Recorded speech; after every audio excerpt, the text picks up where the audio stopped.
El Rayo Dormido cuenta la historia de Natalia, una periodista en paro que decide cerrar su agencia de comunicación a causa de la crisis y emprender un nuevo proyecto.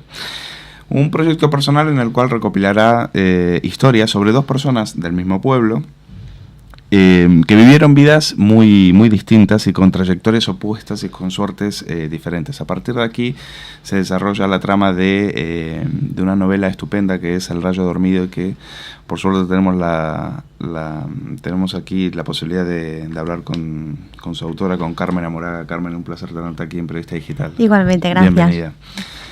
Pues hablábamos de Natalia y Carmen, ¿no? También la primera está cansada de la vida, nunca suficientemente amada, solitaria, y después, y también aparecen las otras historias, las historias de Antonio, el republicano, de José Emilio, el cura. La historia de José Emilio Almenar, es real. La historia de José Emilio Almenar es real en el sentido de que hubo muchas muertes como la de José Emilio Almenar, ¿no? Durante la guerra hubo infinidad de pueblos en los que solo hubo una muerte violenta en la retaguardia, y esa única muerte violenta fue la del cura, ¿no? Pero José Emilio está inspirado en muchas historias reales, pero la historia novelada de José Emilio es totalmente ficticia, ¿no? Ficticia. Igual que la de Antonio Almenar sí que está inspirada. Bueno, la de Antonio Almenar es mi favorita. Es el republicano combatiente de la 9, del regimiento de marcha del Chad, ¿no? Comandada por el capitán Dran, un grupo de hombres que lucharon al lado de las tropas francesas y estadounidenses en la Segunda Guerra Mundial. Cuéntame cómo se te ha ocurrido hablar de este personaje. Verás, en un principio El Rayo Dormido iba a tratar solo de la historia de Natalia y de Carmen. Cuando yo pensé escribir esta novela, la ideé solo con la historia de Natalia y de Carmen, que eran dos amigas que han estado mucho tiempo sin verse y que a través de Facebook les pasa una cosa que no le ha pasado a nadie en este mundo, que es que se reencuentran, porque desde luego me ha quedado para cenas Facebook. Y entonces se reencuentran y tienen la oportunidad de explicarse lo que ha sido su vida durante 20 años. Porque eso es una gran oportunidad, no por contarle tu vida a otra persona, sino porque te la cuentas a ti misma. A ti misma o a ti mismo te cuentas, te explicas por qué has hecho cosas que has hecho, por qué has tomado decisiones que has tomado. Y esa era la historia del rayo dormido. El único rayo dormido que había era el que se encendía de repente entre ellas, ¿no? Pero un día yo me encontré por la calle con una persona a la que veo muchísimo desde que yo era pequeña, porque además es amigo de mi padre, que es la persona se llama Pablo, que es el personaje que ha dado lugar al personaje de Antonio Almenar, porque cuando yo ese día hablé más con Pablo, mucho más de hola, ¿qué tal? ¿Cómo te encuentras? ¿Qué tal? No sé qué. Pues empezamos a hablar de más cosas y me contó una historia tremenda, terrible y maravillosa. Primero maravillosa, porque la podía contar, pero tremenda y terrible por lo que él había sufrido y porque nadie lo sabía. O sea, y quienes lo sabían lo habían olvidado y no le damos la importancia que tienen a esas personas, tanto por la parte de de Antonio Almenar, republicano, luchador, tal, que ha estado en 1000 guerras, como por la parte de José Emilio Almenar. O sea, no le damos la importancia ni les damos las gracias tanto como deberíamos a las personas que han hecho en una ideología o en otra que hoy en día nosotros tengamos la vida que tenemos, ¿no? Y por eso se metió Antonio Almenar y José Emilio Almenar en la novela.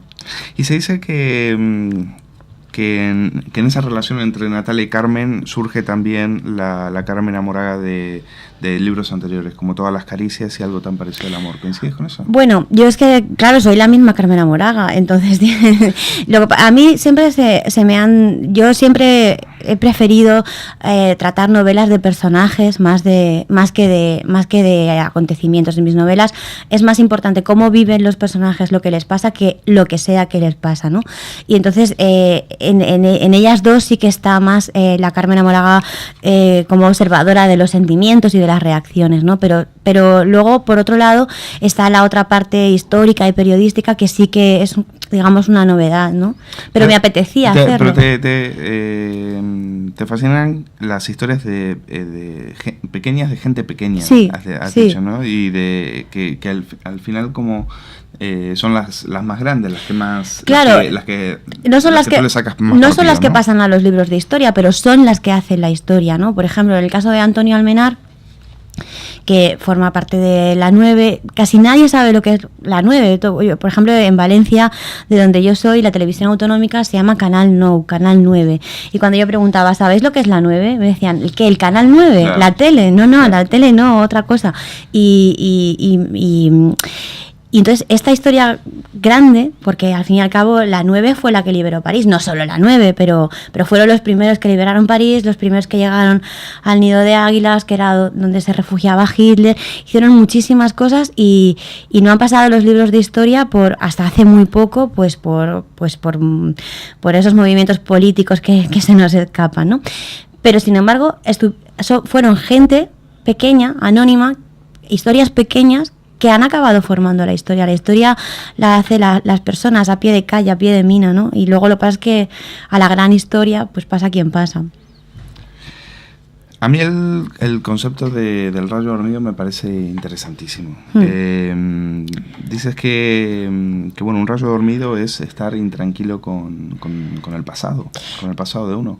Cuéntanos un poquito, ¿cómo es eso de que cuando menos lo esperas aparece un rayo dormido, algo latente en nosotros? Yo no tenía título para la novela todavía y ya la tenía bastante adelantada y no tenía título. Y este verano, en el pueblo donde yo veraneo, de repente hubo un incendio gordísimo, grandísimo, que casi entra en el pueblo y todo el mundo pensaba que había sido intencionado porque sí, no había pasado nada, no había llovido, todo el mundo pensaba que era intencionado. Y entonces, cuando ya los bomberos investigaron, dijeron que no, que era que un par de semanas antes había habido una tormenta seca y un rayo se había quedado dentro del tronco de un árbol.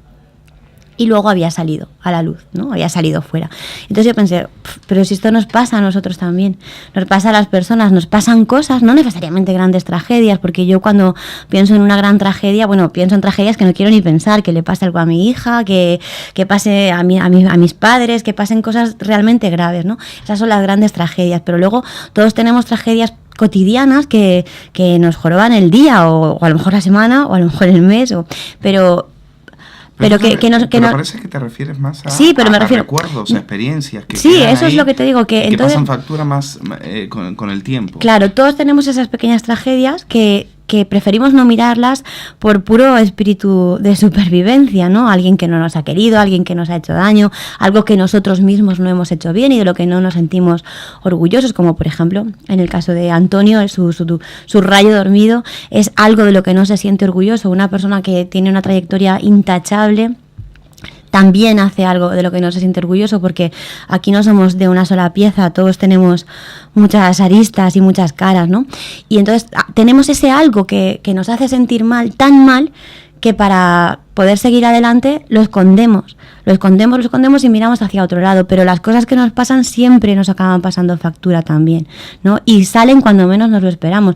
En el caso de Natalia y Carmen, pues cuando ponen en común todos los recuerdos que tenían de su pasado común, bueno, valga la repetición. Sí, porque es que Natalia siempre pensó que Carmen se marchó de su lado por un error que ella podría haber cometido, ¿no? Una falta que no logró explicarse en los últimos 20 años. Así es, ¿no? Y entonces, y en el caso de Antonio, pues por esto, por algo de lo que no se siente orgulloso, ¿no? Esto de los rayos dormidos es curioso porque vivimos nuestra vida de espaldas a ellos, ¿no? Y cuando salen suelen resultar bastante más liberadores que cuando ocurren en una montaña, ¿no? En una montaña siempre causan daño, pero en las personas al final, eso de que la verdad no estará libre, yo creo que es cierto. Mira, y lo del el principio de la novela, antes de que estuvieran Antonio y José Emilio, también tiene que ver con algo que me pasó a mí. Yo me reencontré a través de Facebook con una persona que hacía mucho tiempo que, bueno, pues eso, 20 o 20 y tantos años que no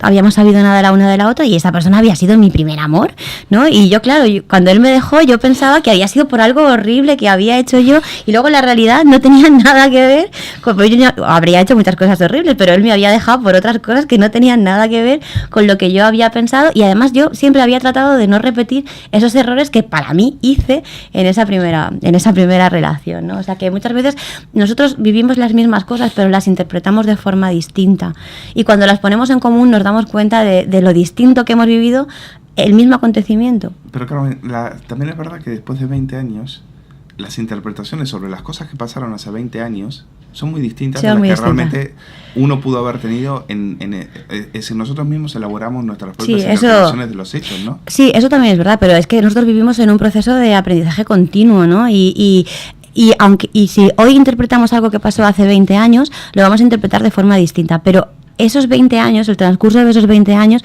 lo hemos vivido con la interpretación inicial. Sí. Y entonces esto nos ha hecho vivirlo de mala manera, ¿no? Y al fin de cuentas es una novela sobre la memoria, de eso estamos hablando, ¿no?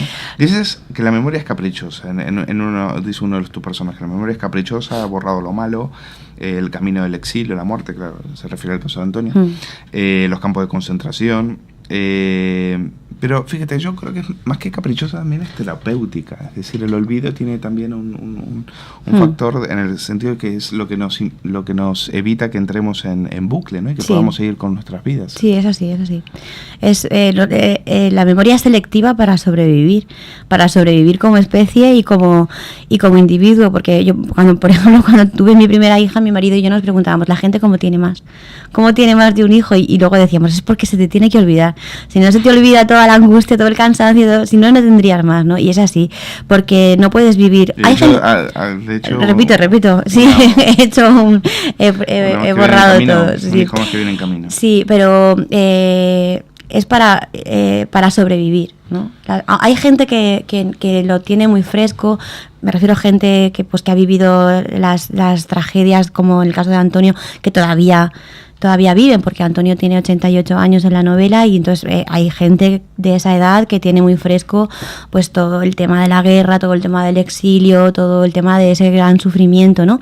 Y los que lo tienen tan fresco son los que peor viven. Sobreviven mejor los que han pasado página, han cerrado el capítulo y han continuado con su vida, porque esta novela no es una novela que trate sobre la guerra, es una novela que trata sobre dos personas en cabeza, ¿no? Antonio y José Emilio, que viven en la guerra. Y cómo se enfrentan ellos a la guerra y cómo gestionan ellos sus propias renuncias, ¿no?